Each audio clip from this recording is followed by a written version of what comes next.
had a rather weak opening this morning thanks to a PPI that ran a bit hot, but managing to repair some of the indices. S&P has erased most of its opening losses, basically flat. Dow's a little negative. Yields are still elevated. The 10-year has crossed that 4.25 line and holding above it. Amazon's helping, Broadcom, Netflix, Microsoft, some of the big cap names. Nvidia's up today as well.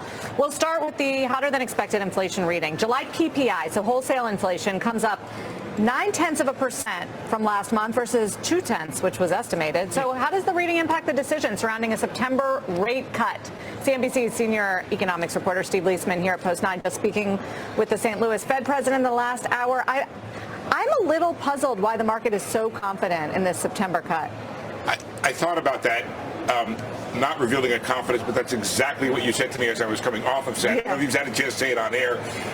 And I thought, well, one of the things that could explain it is you have to be confident that the employment data in September will be lousy and the inflation data will be okay to even better than expected, as it seems to have been. How can you that could lead you. The other thing we haven't maybe talked about, Sarah, is this idea the Fed could do a hawkish cut.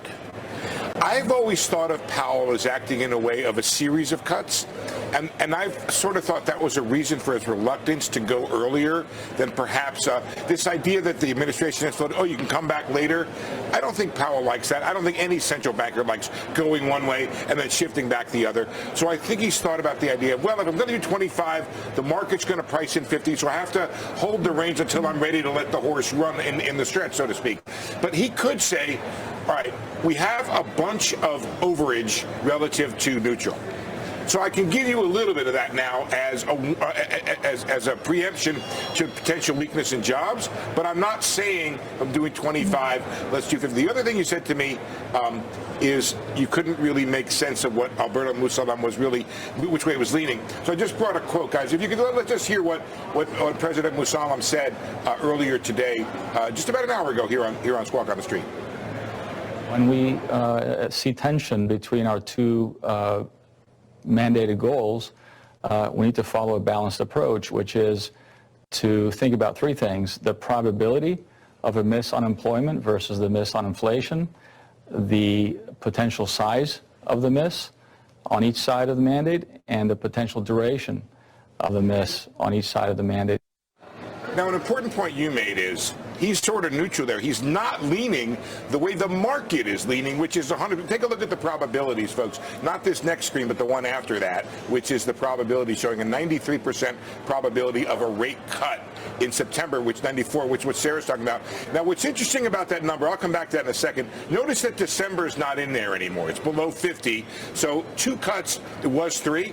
The other thing you don't see on that screen is that 94 is the same, but 6 of it yesterday was for a 50, and now 6 or 7 of it yesterday is for no change.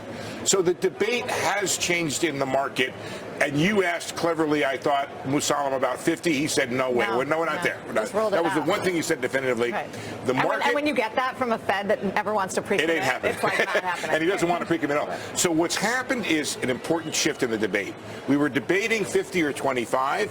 I think now, and I think the correct debate is 25 or nothing.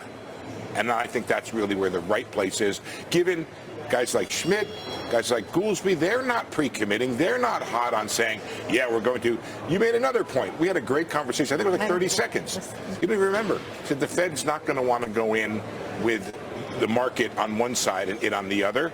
My point in response to that was the Fed has time, and the data will reorient the market come September, which comes a week or so ahead of the meeting. So it's not like they're dramatically off sides. It's only a 5-yard penalty, not a technical. We'll get another jobs report. We'll get another CPI report. Exactly. We'll get another PPI so there's time. report. Plus, we're going to have a lot of discussion in Jackson Hole. But what is not clear to me, or to the Fed maybe, is which is the bigger risk right now? Higher inflation or worse unemployment? Okay. Do you notice there was a point in the conversation with Musallam where we talked not about levels, but about ratios? Yeah, you asked about that. I want to set the context here a little bit. There has never been a period of time in the 2 or so decades or 3 decades I've been covering the Fed when there are stuff happening on both sides of the mandate. On the inflation side, you have the tariff thing happening that creates uncertainty about the process. on the employment side, you have this immigration thing happening. And this is the reason why I'm hearing more and more Fed officials talk about ratios compared to levels, okay? So the level of employment is lousy. The unemployment rate, which is a ratio, is pretty good. Carl made himself famous talking about the employment to population ratio years ago. It's in pretty good shape right now. And what's happening is one side of the equation, the labor force, is coming down, and that changes what you need to keep that unemployment rate steady. So the Fed is trying to navigate through fog, not on just one side of the mandate, but on both sides of the mandate. So let's listen for this discussion from Fed officials about ratios compared to levels. Moving through a room in the dark with furniture. Pull over to the side. Yes. Steve, thanks. Pleasure. Let's get to Washington this morning and our Eamon Javers with some reaction to today's PPI number. Morning, Eamon.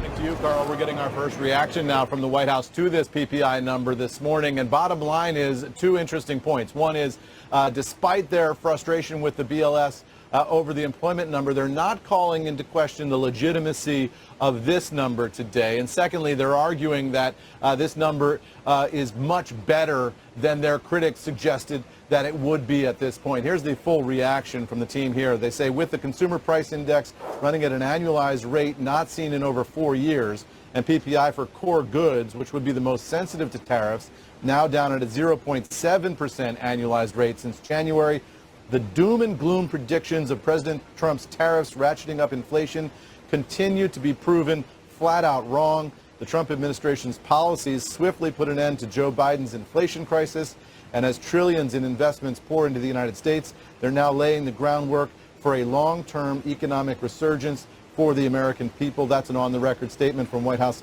spokesperson Kush Desai. So as you can see, guys, no quibbling with the BLS here in terms of methodology, as we saw on the employment side, but arguing here that this picture is much better than Trump's critics suggested it would be by the time we got to August of 2025 in the wake of those tariffs. Back over to you. Which is true. I mean, that is true. Everyone, the entire economics community thought that the tariffs would lead to higher inflation at this point. And that's right. Look, it's seeping through in certain ways, but it's not what was expected. Yeah, I mean, politically, yes. the argument is, inflation is not nearly as bad as the critics had suggested. You got a lot of economists and everybody that you guys are talking to all day long who say, well, it takes time to build in, and firms have been absorbing the cost, but they won't do that forever. Politically, though, this gives the White House the opportunity to say, hey, look, right now, go out and look. Inflation's not nearly as bad as the critics said, so we feel like we're on a strong foot. If that changes in the months to come, that's going to change the political picture for this White House. But for right now, they feel like they're on strong footing here. Yeah, well, they don't stop a clock.